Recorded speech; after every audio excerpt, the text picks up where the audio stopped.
આજે અમે Nitrex chemical India limited company જે ઝઘડિયા ખાતે છે એ કંપનીના ગેટ પર એ કંપનીમાં કામ કરતા અહીંના સ્થાનિક વર્કરો સાથે અમારે ધરણા પ્રદર્શન પર મજબૂરન બેસવું પડ્યું છે। આ કંપનીની શરૂઆત 2011માં થઈ અને ત્યારથી કામ કરતા કામદારોને આજ દિન સુધી ઇન્ડસ્ટ્રીયલ ડિસ્પ્યુટ એક્ટ 1947 મુજબ અને એ જ પ્રકારે મિનિમમ વેજ એક્ટ 1948 મુજબ અને એ જ પ્રકારે સેલરી બોનસ 1953 મુજબ આ લોકોને આજ દિન સુધી આ કંપની દ્વારા એક પણ કર્મચારીને પગાર સ્લીપ આપવામાં નથી આવતી, એમનામાં પીએફ બુક આપવામાં નથી આવતી, આ કર્મચારીની ઇન્ક્રીમેન્ટ વધારો કરવામાં નથી આવતો।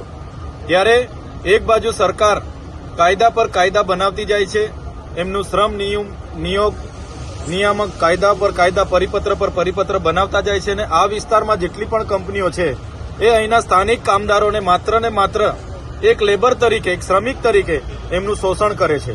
આ એ જ વર્કરો છે જેમણે આ કંપનીને પાયામાંથી ઊભી કરી છે।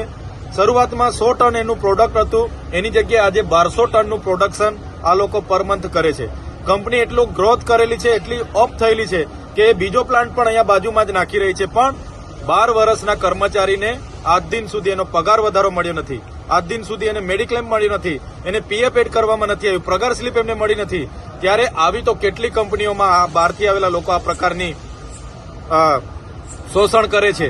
ત્યારે લેબર એક્ટ 1970 મુજબ આ કર્મચારીઓને ન્યાય મળે, એમનો પગાર વધારો મળે, એમને લેબર ડાયરેક્ટ કંપની થ્રુ જ એમને કંપનીના એમ્પ્લોય તરીકે લેવામાં આવે, આ માંગણી સાથે અમે ધરણા પર બેઠા છે।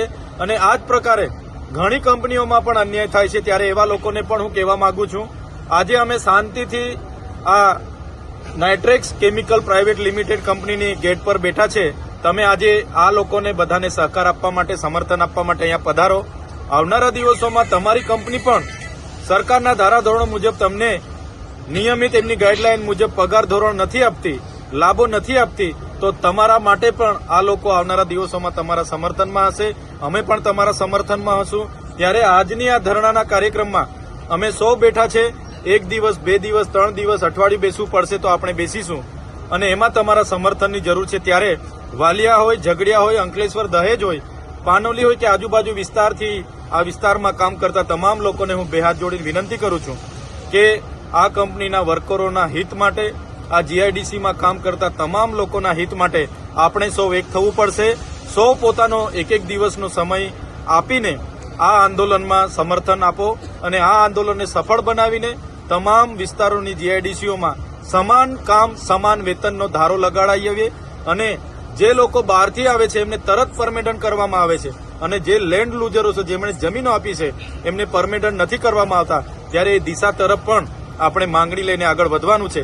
તો આ આંદોલનમાં બધા જ લોકો સમર્થન આપે।